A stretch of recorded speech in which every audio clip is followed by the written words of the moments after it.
تخيلوا لو موسى بعث في زماننا وضرب بعصاه البحر وشقه نصفين. لو افترضنا أن أهل الأرض جميعا شاهدوا هذه المعجزة، يا ترى كم كافر سيقبل رسالة موسى؟ وكم ملحد سيؤمن من بعد إلحاده؟ وكم مؤمن سيطمئن قلبه ويزداد إيمانا مع إيمانه؟ لماذا لا يبعث الله رسولا ليشق لنا البحر أو يحول عصاه لثعبان؟ لماذا لا ينزل الخالق علينا مائدة من السماء كما أنزلها من قبل على الذين سبقونا؟ لماذا لا ينقذ الخالق الذين يدعون إلى الحق من الظلم والاضطهاد والتعذيب كما أنقذ إبراهيم؟ وهذا هو موضوع الحلقة اليوم.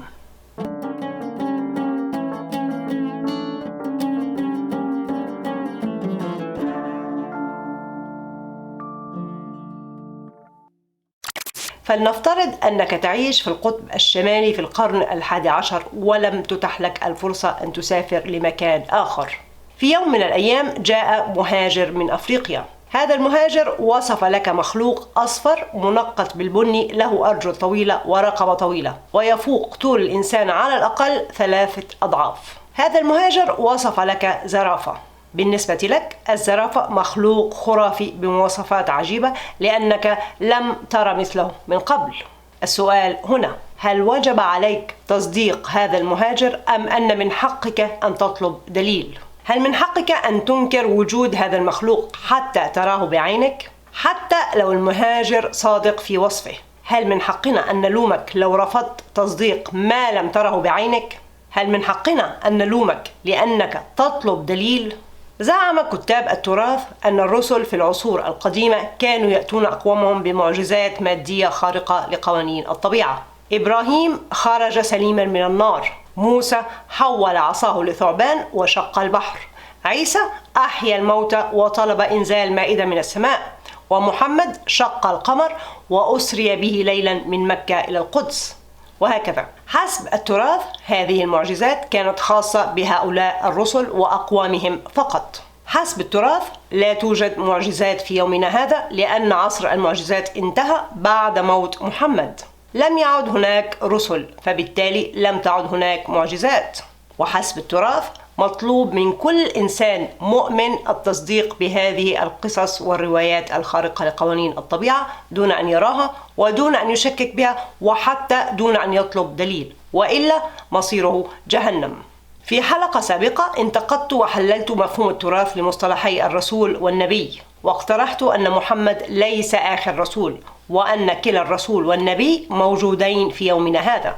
في هذه الحلقة سأنتقد وأحلل مفهوم التراث للمعجزات، وسأقدم 3 جدالات رئيسية لتوضيح عدة نقاط. ورغم أن هذا الفيديو ينتقد المعجزات في التراث الإسلامي، الجدالات التي سأقدمها تصلح لأي معجزة في أي ديانة. وفي جميع هذه الجدالات سأفترض أن تفاسير التراث صحيحة وأن جميع المعجزات حدثت بالفعل كما وصفها التراث. أكرر مرة أخرى، أنا لا أعتقد ولا أصدق بروايات التراث الفاسدة، ولكن من أجل توضيح هذه الجدالات سأفترض أنها صحيحة. الجدل الأول: التفرقة والظلم بين الأفراد والأقوام والأزمان. كون المعجزة جاءت لفرد واحد دون غيره هو عبارة عن ظلم. كون المعجزة جاءت لقوم ما دون غيرهم هو عبارة عن ظلم. وكون المعجزة جاءت لزمن ما دون غيره هو عبارة عن ظلم. أولا، تمييز بعض الأفراد. ولما جاء موسى لميقاتنا وكلمه ربه قال: رب أرني أنظر إليك، قال: لن تراني ولكن انظر إلى الجبل فإن استقر مكانه فسوف تراني. فلما تجلى ربه للجبل جعله دكا وخر موسى صاعقا، فلما أفاق قال: سبحانك تبت إليك وأنا أول المؤمنين. السؤال هنا: لماذا اختص موسى بهذه الحادثة؟ لماذا صعد الجبل وحده؟ لماذا اضطر أن يصعد الجبل من الأساس؟ هل الله فوق الجبل؟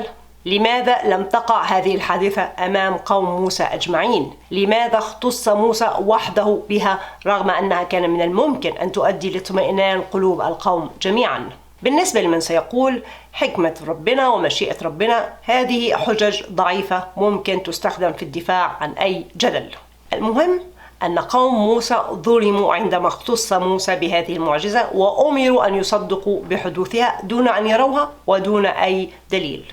مثال ثاني: سبحان الذي أسرى بعبده ليلا من المسجد الحرام إلى المسجد الأقصى الذي باركنا حوله لنريه من آياتنا. حسب التراث هذه الآية تقول أن الله أسرى بمحمد ليلا من مكة إلى القدس، وفي مئات الأسئلة حول هذه الحادثة. أول وأهم سؤال: لماذا كان هذا الإسراء ليلا بينما القوم نائمين؟ لماذا لم يكن هذا الإسراء في وضح النهار تحت أعين القوم الذين طلبوا منه أن يرقى في السماء؟ ولماذا لم يسرى بالقوم كلهم إلى القدس لكي يروا الآيات ويؤمنوا وتطمئن قلوبهم؟ بالنسبة لمن سيقول الرسول مميز والله اختصه بهذه المعجزة، طيب لماذا لم يختصه الله بها ويسري به نهارا أمام أعين القوم؟ أليس ذلك أدعى لتأييده وتصديقه بدلا من تكذيب القوم له لأنهم لم يروا هذه الحادثة بأعينهم؟ المهم أن قوم محمد ظلموا عندما أسري به وحده دونهم، وأمروا أن يصدقوا بإسرائه دون أن يروه ودون أي دليل. ثانيا، التمييز بين الأقوام. قالوا يا موسى إما أن تلقي وإما أن نكون أول من ألقى، قال بل ألقوا، فإذا حبالهم وعصيهم يخيل إليه من سحرهم أنها تسعى، فأوجس في نفسه خيفة موسى. قلنا لا تخف إنك أنت الأعلى، وألقي ما في يمينك تلقف ما صنعوا إنما صنعوا كيد ساحر ولا يفلح الساحر حيث أتى. فألقي السحرة سجدا قالوا آمنا برب هارون وموسى. تفسير التراث لهذه الآيات هو ما ورد في العهد القديم. موسى رمى عصاه فتحولت لثعبان ثم أكل هذا الثعبان حبال السحرة. تعالوا نفترض أن أحد الحاضرين يوم الزينة كان أعمى. هذا الأعمى لم يرى العصا تتحول لثعبان ولم يرى الثعبان يلتهم الحبال. كل الحاضرين شاهدوا هذه الأحداث ووصفوها له، ولكنه هو شخصيا لم يرها بعينه. فهل من حقنا أن نلومه على عدم تصديقه لمعجزة موسى حتى وإن كانت حقيقية؟ هل اعتقاده أو عدم اعتقاده بحدوث هذه المعجزة يؤثر على حسابه من الأساس؟ هذا الأعمى ظلم في هذه الحالة، أولا لأنه لم يرى الدليل، وثانيا لأنه متوقع منه أن يؤمن بنفس درجة إيمان من رآها، ولو كذب بها فمصيره جهنم. وهل يا ترى جميع قوم موسى حضروا لرؤية هذه المعجزة؟ ماذا عن الذين لم يحضروا؟ ماذا عن المرضى والمسافرين وأولي الضرر؟ ماذا عن الذي مات قبل أن يشهد يوم الزينة؟ ماذا عن الذي ولد بعد هذه الحادثة؟ هل كل من لم يرى هذه الحادثة متوقع منه أن يصدق ويؤمن بها كمن رآها؟ كل من لم يرى هذه المعجزة من الأقوام المجاورة ومن الأقوام اللاحقة ظلموا لأنهم لم يروها بأعينهم، وأمروا أن يصدقوا بوقوعها دون أي دليل ودون أن يأتيهم رسول خاص بهم ليحول لهم عصاه لثعبان. مثال ثاني: إذ قال الحواريون يا عيسى ابن مريم هل يستطيع ربك أن ينزل علينا مائدة من السماء؟ قال اتقوا الله إن كنتم مؤمنين. قالوا نريد أن نأكل منها وتطمئن قلوبنا ونعلم أن قد صدقتنا ونكون عليها من الشاهدين. قال عيسى ابن مريم اللهم ربنا أنزل علينا مائدة من السماء تكون لنا عيدا لأولنا وآخرنا وآية منك وارزقنا وأنت خير الرازقين. تفسير التراث لهذه الآيات هو أن بني إسرائيل طلبوا مائدة، أي طاولة من السماء عليها مختلف الأطعمة والمشروبات، والله استجاب لهم ومنحهم هذه الطاولة. هل كان جميع بني إسرائيل حاضرين عندما نزلت هذه المائدة؟ المفروض أن من يكفر بعد منهم فإن الله يعذبه عذابا لا يعذبه أحدا من العالمين. هل المقصود الحاضرين فقط أم كل بني إسرائيل من أولهم لآخرهم حتى لو لم يروا ويأكلوا من هذه المائدة؟ وهل من رأى المائدة وأكل منها كمن لم يرها ولم يأكل منها؟ هل مطلوب ممن لم يرها أو يأكل منها أن يصدق بنزولها أم أن من حقه أن يطلب دليل على نزولها؟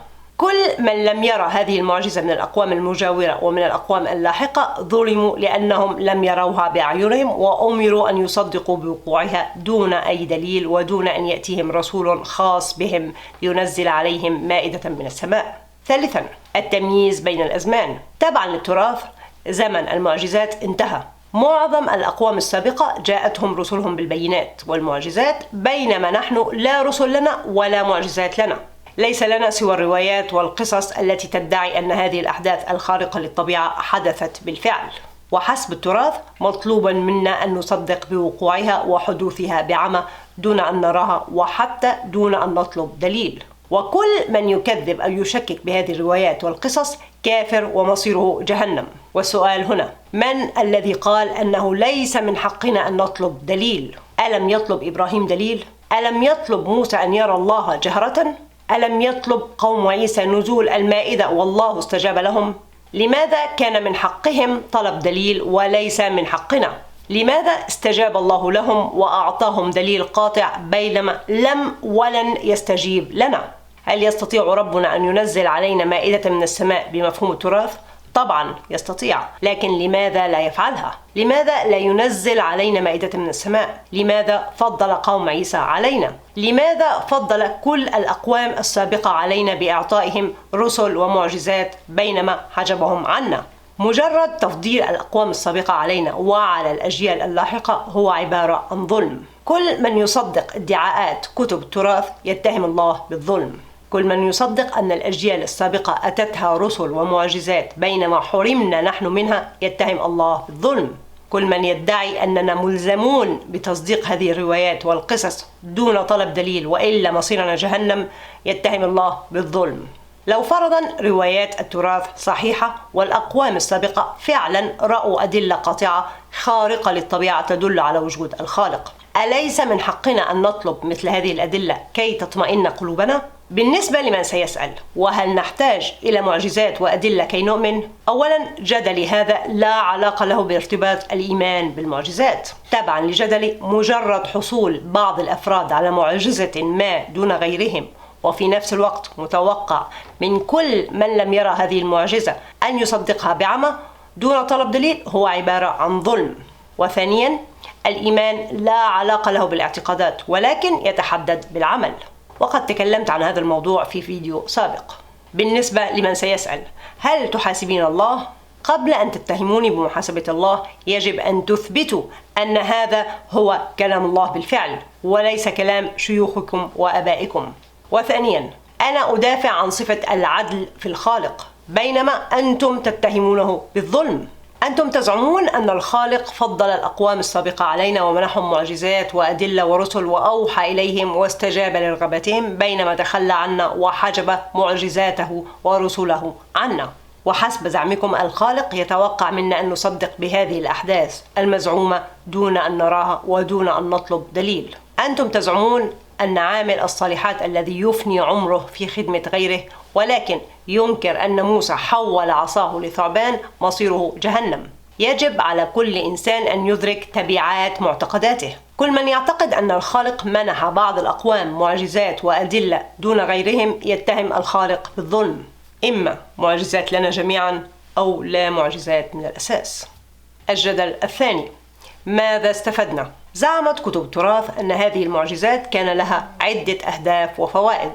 المعجزات تظهر قدرة الله لأنها تفوق قدرة البشر، وتظهر رحمة الله بإعطاء البشر دليل لهدايتهم إلى الطريق المستقيم، وتعين وتؤيد الرسل بإثبات صدقهم، وتقيم الحجة على الناس لأنهم رأوا دليلا قاطعا ولا حجة لهم بعد ذلك. بمنتهى البساطة لو افترضنا أن جميع المعجزات حدثت بالفعل كما وصفها التراث، هذه المعجزات ليست موجودة في زمننا الحالي وكل هذه الفوائد لم نحصل عليها. المعجزات لم تظهر لنا قدرة الله لأننا لم نرها. نحن لا نحتاج للمعجزات كي نعلم أن الخالق على كل شيء قدير. بالعكس حدوث المعجزات يقلل وينقص من قدرة الخالق. الخالق قادر على كل شيء في أي وقت، ولكن تفاسيركم حصرت قدرته في زمن معين وعلى أمور تافهة لا تقدم ولا تؤخر ولا تؤدي إلى إيمان الأقوام، بل تؤدي إلى اتهام الرسل بالكذب والسحر والشعوذة والجنون.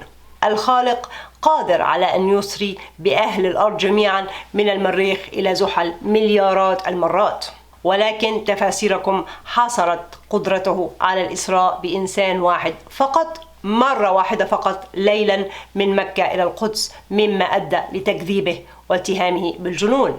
والمعجزات لم تثبت لنا رحمة الله لأننا لم نرها. نحن لا نحتاج للمعجزات كي نعلم أن الخالق رحيم. بالعكس زعمكم أن المعجزات رحمة تعني أن الله ظلمنا بعدم منحنا معجزات.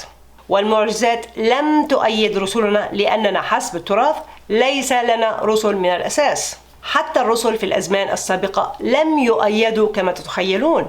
أحد حجج التراث هي أن المعجزات تثبت أن الرسل من عند الخالق مما يؤدي لتصديق الناس لهم، ولكن هذا كلام فارغ، لأن معظم الرسل كذبوا وما آمن معهم إلا قليل، رغم أنهم أتوا بالمعجزات الخارقة للطبيعة. كل ما فعلته هذه المعجزات هي أنها أدت لتكذيب الرسل واتهامهم بالجنون والسحر والشعوذة، والمعجزات لم تقم الحجة علينا لأننا لم تأتنا أي معجزات من الأساس. عندما يرى قوم موسى أو عيسى أو محمد معجزة، هذا يقيم الحجة عليهم هم فقط وليس علينا. الحجة تقام علينا فقط عندما نرى هذه المعجزة بأعيننا. جميع فوائد المعجزات التي ألفها كتاب التراث لا تفيدنا في شيء بالنسبة لمن سيقول المعجزات خاصة بزمنها وخاصة بما شاع في عصر كل رسول، أي أن موسى أرسل بمعجزة السحر في زمن شاع فيه السحر، وعيسى أرسل بالطب في زمن شاع فيه الطب، ومحمد أرسل بالبلاغة والفصاحة في زمن شاعت فيه البلاغة والفصاحة. ما هذه الحجة البلهاء؟ هل تقصدون أن كل قوم يقدرون معجزة رسولهم أكثر من معجزات بقية الرسل؟ هل تقصدون أن معجزات عيسى لن تؤثر على قوم موسى أو نوح أو محمد؟ هذا كلام فارغ.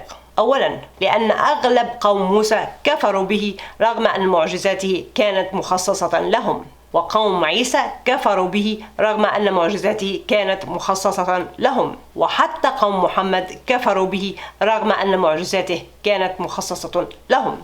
تبعا للتراث، رغم أن معظم الأقوام جاءتهم رسلهم بمعجزات مخصصة لهم، معظم الأقوام كفروا في كل حال. وثانيا، هل معنى ذلك أن معجزات عيسى لا تصلح لقوم محمد مثلا؟ يعني لو تكلم محمد وهو رضيع كما تكلم عيسى حسب التراث، أو شق البحر كما فعل موسى، هل كان القوم سينكرون هذه المعجزات لمجرد أنها لا تتعلق بالبلاغة والفصاحة؟ ولو عيسى حول عصاه لثعبان، هل كان القوم سينكرون هذه المعجزة لأنها لا تتعلق بالطب؟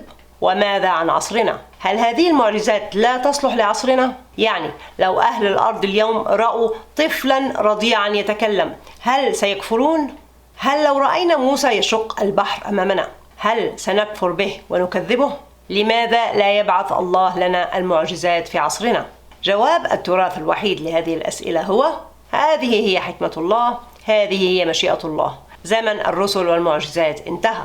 هذه حجج باطلة تدل على قلة تفكير وقلة إدراك، ومن الممكن أن تستخدم في الدفاع عن أي جدل مهما كان. وبالنسبة لمن سيقول القرآن هو معجزتنا، ففيه من البلاغة والفصاحة ما أبهر كبار أدباء العرب، وفيه من الإعجاز العلمي والتنبؤات المستقبلية ما حير العلماء عبر القرون، وفيه من الإعجاز العددي الدقيق ما يثبت قطعا أنه كتاب من السماء.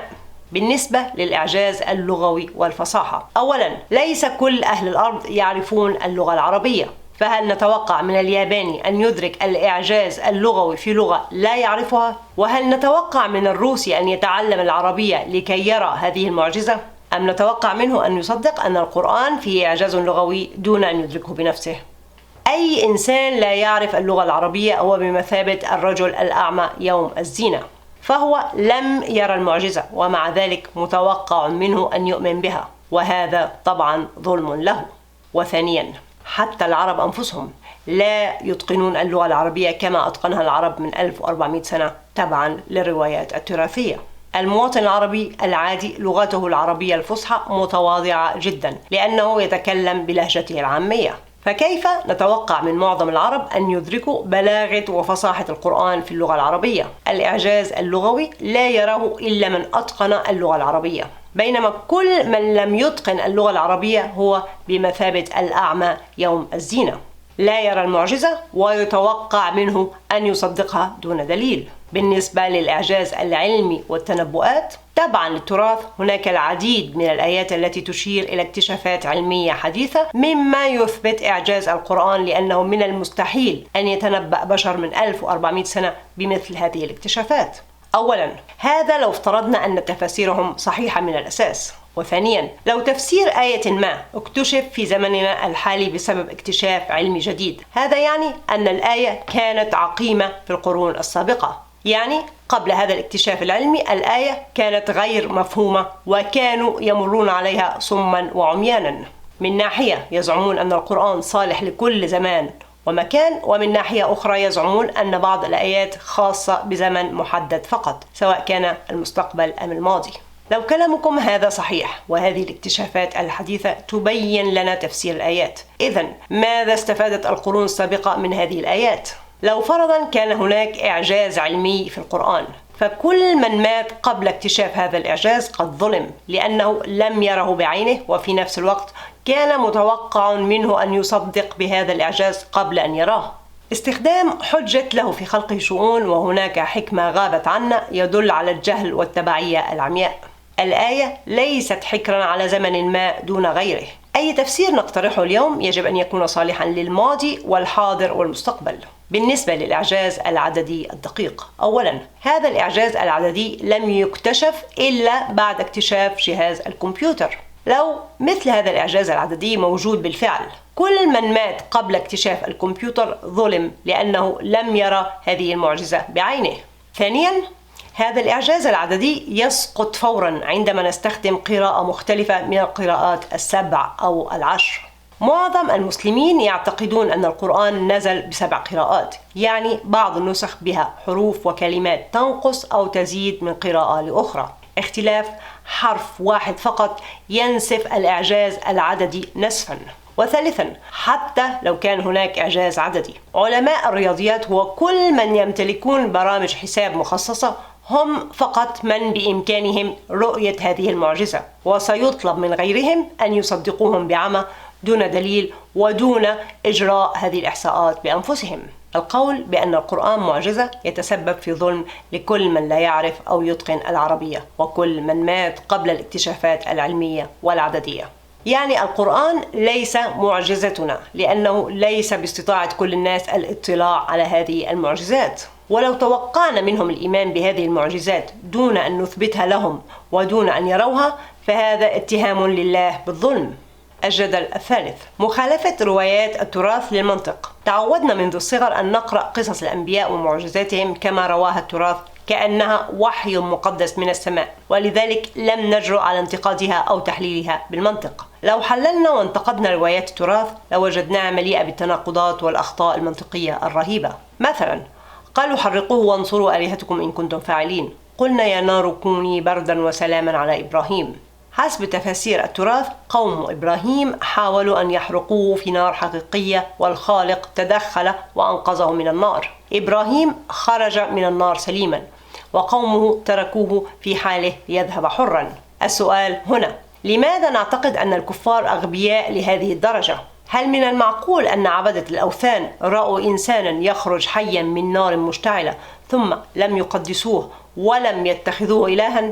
وحتى لو لم يقدسوه، لماذا تركوه حيا لكي يذهب؟ لماذا لم يحاولوا قتله بعدة وسائل أخرى بعد أن فشلوا في حرقه؟ من سياق الآيات من الواضح أن إبراهيم اعتزل القوم بإرادته، فهل القوم أغبياء لهذه الدرجة؟ لم يصدقوه ولم يقدسوه ولم يكملوا مهمتهم في جعل من دمر آلهتهم وتحداهم عبرة لغيره؟ وما هي العبرة من هذه الرواية؟ أن الخالق يحمي أنبيائه من كيد الكفار؟ ماذا عن الأنبياء الذين قتلوا؟ لماذا لم يحميهم الخالق؟ هل الخالق يحمي البعض ويتخلى عن بعض الآخر؟ ماذا استفدنا من هذه الرواية؟ مثال ثاني، فأوحينا إلى موسى أن اضرب بعصاك البحر فانفلق فكان كل فرق كالطود العظيم وأزلفنا ثم الآخرين وأنجينا موسى ومن معه أجمعين ثم أغرقنا الآخرين. حسب تفسير التراث موسى ضرب البحر بعصاه فانشق نصفين وهرب هو وبني إسرائيل من فرعون. فرعون رأى هذه المعجزة الخارقة للطبيعة ومع ذلك أبى واستكبر وطارد موسى وقومه. فرعون رأى البحر ينشق نصفين بعينيه ولم يدرك أن الذي شق البحر سواء كان موسى أو رب موسى قادر على أن يعيده كما كان ويغرق فرعون وجنوده. هل فرعون غبي لهذه الدرجة؟ ومثال ثالث، فأتت به قومها تحمله قالوا يا مريم لقد جئت شيئا فريا يا أخت هارون ما كان أبوك امرأ سوء وما كانت أمك بغية. فأشارت إليه قالوا كيف نكلم من كان في المهد صبيا؟ قال إني عبد الله آتاني الكتاب وجعل نبيا. حسب تفسير التراث عيسى تكلم وهو لا يزال رضيعا. كلنا نعرف أن المسيحيين يقدسون المسيح ويعتبرونه ابن الله ويتفخرون بمعجزاته العديدة. ولكن لو قرأنا العهد الجديد لن نجد أي ذكر فيه لكلام عيسى وهو رضيع. فهل من يقدسون عيسى يهملون أحد أهم معجزاته؟ هل المسيح فعلا تكلم وهو رضيع والمسيحيين أهملوا ذكر هذه المعجزة؟ بالنسبة لمن سيقول كلنا نعرف أنهم يحرفون الكلم عن مواضعه وكتبهم محرفة. ممكن طبعا يحرفون الكتب للدفاع عن معتقداتهم ولتمجيد رسولهم، ولكن لماذا يهملون أحد أهم المعجزات في حياة رسولهم التي تعطيه مصداقية أكثر وتجعله أكثر قدسية؟ إما أنهم حرفوا دينهم وأخفوا معجزة تعظم من شأن عيسى، أو نحن فهمنا هذه الآيات والمعجزات خطأ، وهذه الحادثة لم تقع من الأساس، أي أن عيسى لم يتكلم وهو رضيع. مثال رابع: قوم محمد حسب التراث طلبوا منه أن يفجر لهم من الأرض ينبوعا، ولكنه قال: سبحان ربي هل كنت إلا بشرا رسولا؟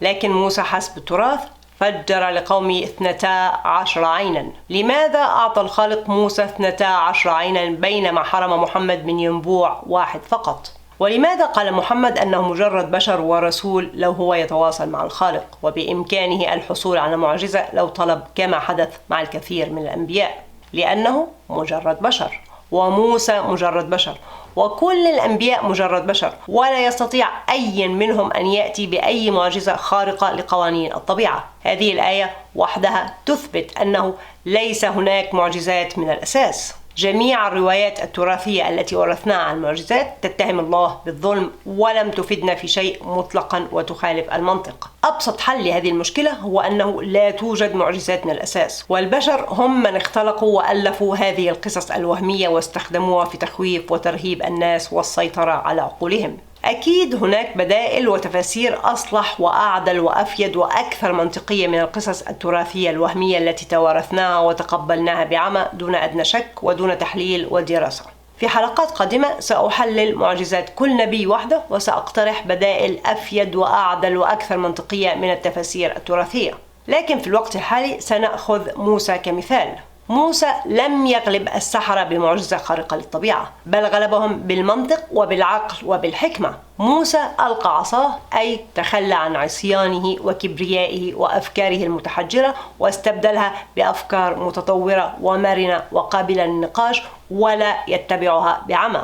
ولذلك تقبل السحرة رسالته لأنها كانت مقنعة ومنطقية، وليس لأن أفعى أكلت بعض الحبال. السحرة ليسوا مشعوذين ودجالين، السحرة هم رجال الدين الذين أضلوا الناس وسحروا أعينهم واسترهبوهم. الساحر هو كل شيخ وراهب وحبر وأي إنسان يضلل غيره ويعميه على اتباع منهج ما أو فكرة ما. لو هذا هو ما حدث مع موسى، العبرة واضحة، أن الجدال بالحق والمنطق والعقل والحكمة يغلب الجدال بالباطل والترهيب والتضليل والخداع. موسى لم يشق المياه المالحة لنصفين، ولكنه بين لقومه الفرق بين الحق والباطل، ولذلك قال: فكان كل فرق كالطود العظيم. الفرق والفرق يكونان الفرقان، أي الفرق بين الحق والباطل. غرق فرعون ليس غرقا ماديا أو حقيقيا، ولكنه يرمز إلى غرق الإنسان في ظلمات الجهل والضلال والفساد والاستكبار. وطبعا هذا مجرد اجتهاد وممكن يكون خطأ، لكن حتى لو خطأ على الأقل هناك عبرة منها قد ننتفع بها وتصلح في كل زمان.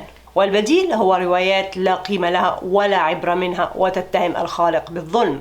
وبالنسبة لأي إنسان معترض: هل تعلمون أني من يومين أسري بي ليلا من سوريا إلى أستراليا في أقل من دقيقة؟ للأسف الشديد لم يرني أحد، فليس عندي شهود ولا أمتلك أي أدلة، وللأسف لا أستطيع أن أكرر هذا الإسراء، لكنه حدث بالفعل. هل من حقكم أن تطلبوا مني دليل؟ لا، يجب أن تصدقوني بعمى دون أي دليل، كما صدقتم شيوخكم وآبائكم بعمى دون دليل. هل تقارنين نفسك بمحمد؟ الموضوع موضوع مبدأ، إما طلب الدليل أو التصديق الأعمى بغض النظر عن الشخص. وبالنسبة لكل من يعتقدون بحدوث المعجزات ويعتبرونها جزءا لا يتجزأ من العقيدة، هل المعجزة عامة هي ما تثبت صدق رسولها، أم الرسالة نفسها هي التي تثبت صدقها باحتوائها على المنطق والحق والعدل والحكمة بغض النظر عن صاحبها؟ شخص الرسول لا يعنينا ولا يهمنا في شيء، المهم محتوى رسالته. يعني هل نحتاج لمعجزة مادية أو عددية أو علمية أو لغوية لكي نتبع رسالة الرسول؟ أم أن الرسالة يجب أن تقنعنا بما تحتوي عليه من منطق وعدل وحكمة وإحسان؟ أنا شخصيا لو موسى أمرني أن أقتل المرتدين أو أن أجبر الناس على دخول ديني ثم شق لي البحر أمام عيني لن أتبع رسالته.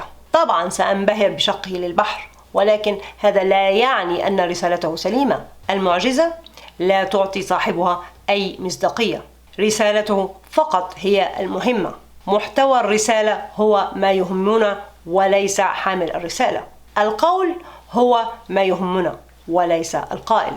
قال تعالى: الذين يستمعون القول فيتبعون أحسنه أولئك الذين هداهم الله وأولئك هم أولو الألباب. أولئك الذين يستخدمون عقولهم. لماذا لا نكون منهم؟ والسلام عليكم ورحمة الله وبركاته.